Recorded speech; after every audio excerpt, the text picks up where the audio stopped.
Oke, Assalamualaikum warahmatullahi wabarakatuh. Berjumpa kembali dengan Bu Iza pada mata pelajaran matematika. Sebelum mulai pelajaran, jangan lupa sebagaimana pertemuan sebelumnya, kalian persiapkan terlebih dahulu alat tulis kalian beserta LKS-nya, sehingga nanti kalian bisa menyimak video ini sambil melihat LKS kalian. Serta nanti apabila ada hal-hal yang penting, kalian bisa mencatatnya dengan mudah. Oke. Nah, di bab persamaan garis lurus, kemarin kan ada 4 subbab, mulai dari pengenalan PGL, kemiringan, persamaan garis lurus, serta kedudukan dua garis. Kalau di pertemuan sebelumnya kita sudah mengenal apa itu PGL, terus bagaimana cara menggambar grafik dari persamaan garis lurus. Nah, pada pertemuan kali ini yang akan kita bahas adalah subbab kemiringan, di mana nanti di dalamnya ada gradien garis serta cara menentukan dari gradien garis tersebut. Nah, kemiringan. Istilah kemiringan itu kalian pasti sudah sering mendengar ya, kemiringan. Biasanya itu di atap-atap rumah, kemudian di jembatan. Itu kan miring ya keadaannya. Nah, kemiringan itu bagaimana cara menentukannya? Nah, cara menentukan kemiringan kan masing-masing misalkan ada dua atap yang berbeda, itu pasti memiliki kemiringan yang berbeda. Kenapa kok bisa berbeda? Nah, perbedaan kemiringan ini bisa disebabkan karena adanya perbedaan panjang dari tiang penyangganya atau perbedaan tinggi dari atap tersebut, atau bisa jadi dikarenakan perbedaan panjang alas penyangga atau perbedaan dari yang datar di sini ya. Jadi misalkan ini gambar atap ini, kalian diminta untuk mencari kemiringannya, berarti kalian harus terlebih dulu tahu tinggi dari atapnya ini berapa, kemudian alasnya ini juga berapa. Jadi ukuran kemiringannya nanti dari nilai tinggi dibagi atau dibanding dengan nilai alasnya. Nah, untuk menandai perbedaan arah kemiringan, kita akan sepakati bahwa jika benda itu dari arah kiri ke kanan kemudian naik, maka ukuran kemiringannya nanti akan bernilai positif ya. Nah, jika sebaliknya nanti kalau dari kiri ke kanan kemudian turun, maka nilai kemiringannya akan bernilai negatif. Nah, dalam matematika istilah untuk menggambarkan ukuran kemiringan disebut sebagai gradien. Ya, jadi gradien atau kemiringan, tadi contohnya ukuran kemiringan jembatan, kemiringan atap rumah, seperti itu. Nah, jadi gradien merupakan nilai yang menunjukkan kemiringan atau kecondongan suatu garis lurus, umumnya disimbolkan dengan huruf M. Jadi kalau dalam matematika gradien itu ditulis atau dilambangkan dengan huruf M. Nah, gradien inilah yang menentukan seberapa miring suatu garis pada koordinat kartesius. Kemudian gradien ini atau M diperoleh dari perubahan nilai Y dibagi perubahan nilai X atau delta Y per delta X. Kemudian, nah di sini cara menentukan gradien ada 5, di sini ada 5 ya. Nanti umumnya yang akan kita pakai ada di poin 1, 2, dan 3. Untuk poin 4 dan 5 ini sebagai sebatas pengetahuan saja. Nah, di poin yang pertama nanti kita menentukan gradien dari grafik. Jadi nanti ada grafik dari persamaan garis lurus, kemudian kalian tentukan gradien dari persamaan garis tersebut. Kemudian yang kedua ini ada menentukan gradien apabila diketahui persamaannya. Di pertemuan sebelumnya kemarin, bentuk persamaan itu bisa dalam bentuk Y sama dengan MX plus C atau dalam bentuk AX plus BY plus C sama dengan 0. Dari persamaan tersebut bisa kita cari nilai gradiennya. Kemudian yang ketiga, kita menentukan gradien garis jika diketahui dua titik yang dilalui. Nanti untuk menentukan gradien garis, jika diketahui dua titik yang dilalui, kalian bisa melihat pada LKS kalian halaman 43 di bagian pemantapan. Di situ nanti kalian bisa melengkapi titik-titik yang masih kosong. Tahapan-tahapan cara menentukan gradien garis jika diketahui dua titik yang dilalui. Kemudian yang keempat ada gradien garis yang sejajar terhadap sumbu X. Nanti bagaimana nilai gradiennya. Kemudian yang kelima gradien garis yang sejajar dengan sumbu Y. Nanti tinggal nilainya dan grafiknya seperti apa. Oke, yang pertama kita ke menentukan gradien dari grafik. Nah, menentukan gradien dari grafik berarti kita terlebih dahulu harus tahu grafik dari sebuah persamaan garis lurus. Nah, misalkan di sini grafiknya seperti ini. Di sini ada titik A dan titik B membentuk suatu garis lurus ya. Di sini garis lurusnya miring. Nah, cara menentukan kemiringannya bagaimana?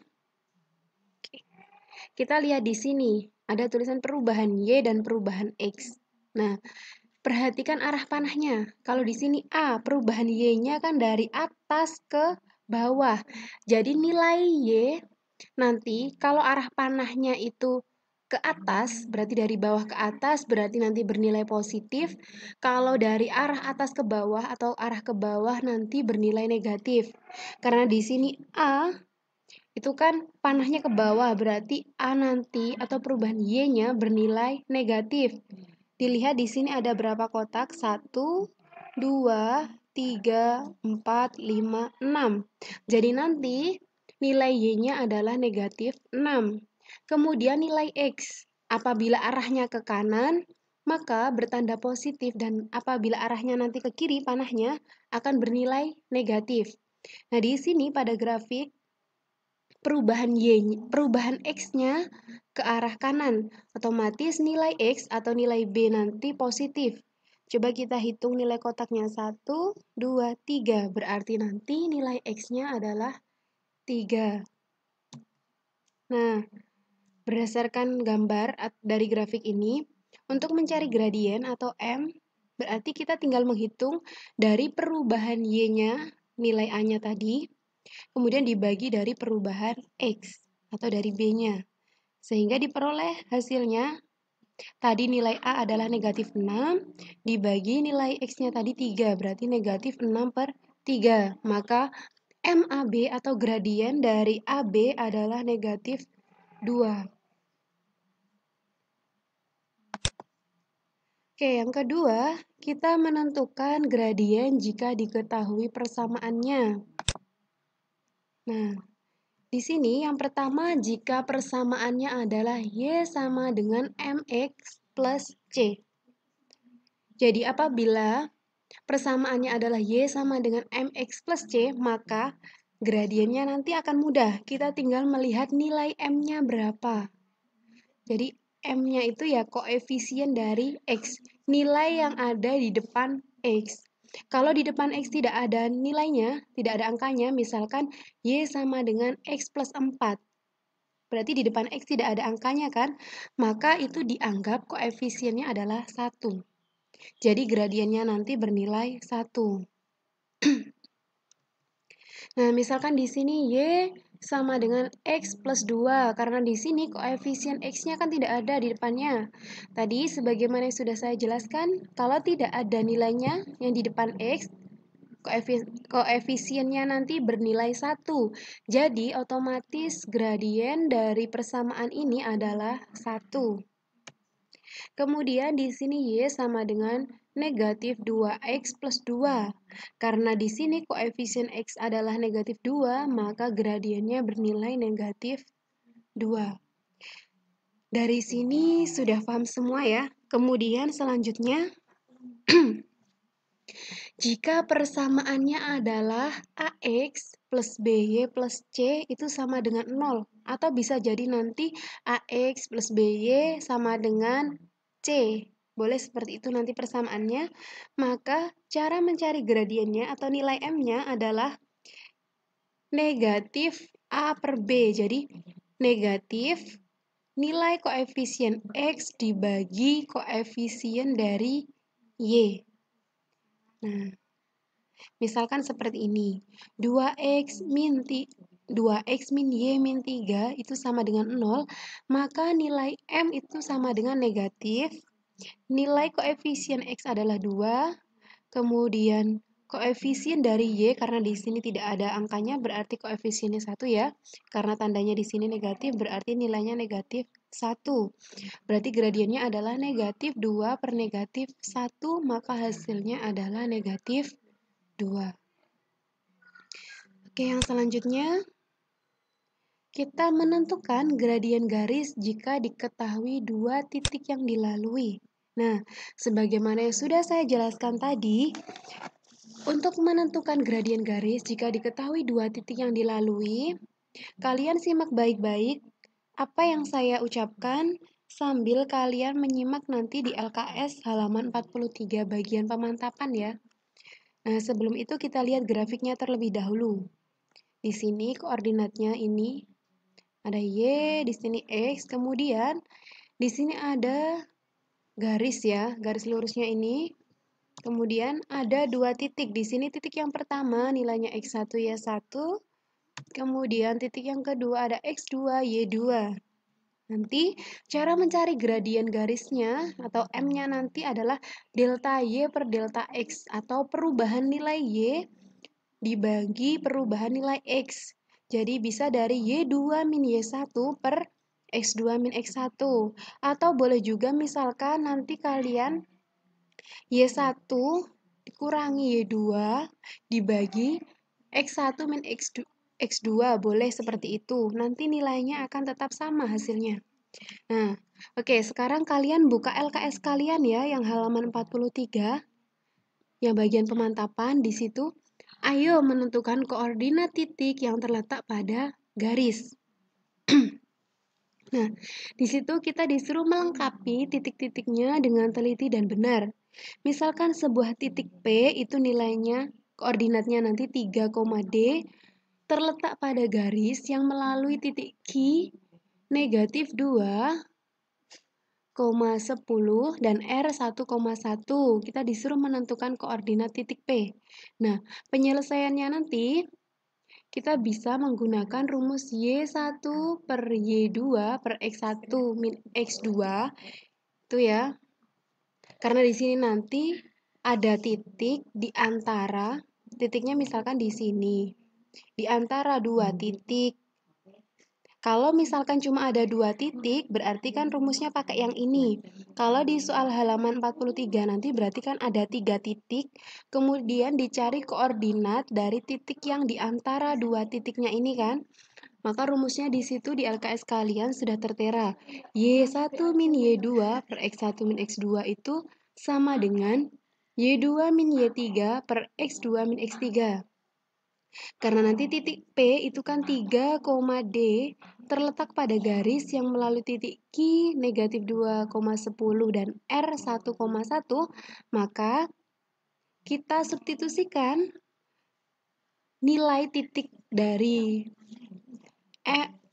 R, Q sama P ya. Kita substitusikan ke dalam rumus sehingga D min 10 per 3 min negatif 2 itu sama dengan 10 min 1 per negatif 2 min 1. Jadi, P itu dianggap sebagai X1, Y1 titiknya. Kemudian yang Q itu dianggap sebagai X2, Y2. Dan R dianggap sebagai X3, Y3 koordinatnya. Kemudian, kalian tulis di titik-titik kalian. Jadi, D min 10 per 3 dikurangi negatif 2 itu sama artinya dengan 3 ditambah 2, maka hasilnya adalah 5. Jadi D per 10 per 5. Itu sama dengan 10 dikurangi 1 sama dengan 9 per negatif 2 min 1, hasilnya negatif 3. Jadi di situ D min 10 per 5 sama dengan 9 per negatif 3. Kemudian kita kalikan silang atau pindah ruas nilai pembaginya. Jadi nanti negatif 3 kita pindah ke ruas kiri dan 5 kita pindah ke ruas kanan. Jadi negatif 3 dikali D min 10 sama dengan 5 dikalikan 9. Kemudian ketemu nilainya, negatif 3 kali D itu negatif 3D. Kemudian negatif 3 dikali negatif 10 adalah positif 30. Jadi negatif 3D ditambah 30. Itu sama dengan 5 kali 9 adalah 45. Kemudian yang positif 30 di ruas kiri kalian pindah ke ruas kanan. Biar bisa dioperasikan karena sama-sama bilangan, konstanta. Tidak ada variabelnya. Kalau negatif 3D itu kan ada variabelnya yaitu D. Jadi nanti kalau yang positif pindah ruas maka nilainya akan berubah jadi negatif. Jadi negatif 3D itu sama dengan 45 dikurangi 30. Jadi negatif 3D itu sama dengan 45 dikurangi 30 adalah 15. Ya, jadi negatif 3D sama dengan 15. Kemudian, biar bernilai D, maka kedua ruas dibagi dengan negatif 3. Karena tadi D-nya bernilai negatif 3 ya. Jadi D sama dengan 15 per negatif 3. Jadi D hasilnya adalah negatif 5. Jadi koordinat titik P adalah 3, negatif 5. Oke ya, sampai sini sudah paham semua nggih. Kemudian yang selanjutnya, gradien garis sejajar terhadap sumbu X. Jadi kalau ada gradien garis yang sejajar sumbu X, nanti gambar grafiknya seperti ini. Sejajar sumbu X. Sumbu X seperti ini kan? Berarti nanti garisnya nanti adalah horizontal. Jadi nilai Y itu sama dengan B. Nah, di sini gradien garis yang sejajar sumbu X adalah bernilai 0. Karena di sini Y sama dengan 0X ditambah B. Itu kan Y sama dengan B ya. Karena tadi di sini Y sama dengan B, otomatis kalau di persamaannya nanti nilai X-nya kan 0, berarti 0X. Kalau mencari gradien tadi itu kan perubahan. Kalau bentuknya di sini sudah Y sama dengan 0X plus B, tadi Y sama dengan MX plus C. Berarti gradiennya kan kita tinggal melihat nilai dari koefisien X. Kalau koefisiennya X itu 0, maka gradiennya otomatis juga 0. Jadi kalau ada gradien garis yang sejajar sumbu X, maka nilainya adalah 0. Grafiknya seperti ini. Garisnya nanti horizontal. Kemudian yang selanjutnya, gradien garis yang sejajar sumbu Y. Nanti gambar grafiknya nanti. Nah, kalau tadi di gradien garis yang sebelumnya sejajar sumbu X, itu garisnya horizontal, maka kalau gradien garisnya sejajar sumbu Y, maka garisnya vertikal. Jadi nilai X-nya itu sama dengan A. Bergerak konstan ke atas, maka di sini gradien garis sejajar sumbu Y tidak dapat didefinisikan. Kalau X sama dengan A, berarti kan nilai Y-nya adalah 0. Kalau nilai Y-nya 0, di sini otomatis kan X-nya di sini 1. 0, kalau kita rubah ke bentuk yang Y sama dengan MX plus C, tadi kan karena di sini Y-nya bernilai 0, berarti kan 0 sama dengan X plus A. Ya, jadi kan X-nya 1. Koefisien X-nya 1, sedangkan Y-nya 0, maka kita tidak bisa memperoleh M sama dengan 1 per 0. 1 dibagi 0 itu dapat berapa? Itu tidak dapat didefinisikan. Nah, jadi untuk yang gradien nomor 4 dan 5 itu sebagai pengetahuan kalian saja. Yang sering muncul atau yang biasanya ada dalam soal-soal itu adalah cara menentukan gradien pada poin 1 hingga poin 3. Jadi nanti di sini soal kalian ada 2. Yang pertama, kalian menentukan gradien persamaan, menentukan gradien garis dari persamaan ini. Kalau ada X min Y sama dengan 7, nanti gradien garisnya seperti apa? Boleh kalian mengubahnya ke dalam bentuk Y sama dengan MX Y sama dengan MX plus C, atau pakai AX plus BY plus C sama dengan 0 boleh. Kemudian yang kedua, kalian diminta untuk menentukan gradien garis yang melalui titik A dengan koordinat sekian dan B sekian. Jadi berarti kalian menggunakan rumus menentukan gradien garis yang ketiga. Kemudian yang kedua, di sini diketahui garis PQ bergradien negatif 3 dengan titik P dan Q-nya sedemikian hingga seperti ini. Kalian disuruh menentukan nilai M, koordinat X dari titik Q. Jadi kalian menuliskan terlebih dahulu rumus dari gradien yang di poin 3, yang Y2 min Y1 per X2 min X1. Nanti kalian substitusikan nilainya biar ketemu nilai M. Selamat mencoba, semoga bermanfaat. Mungkin cukup sekian pertemuan hari ini. Saya akhiri. Wassalamualaikum warahmatullahi wabarakatuh.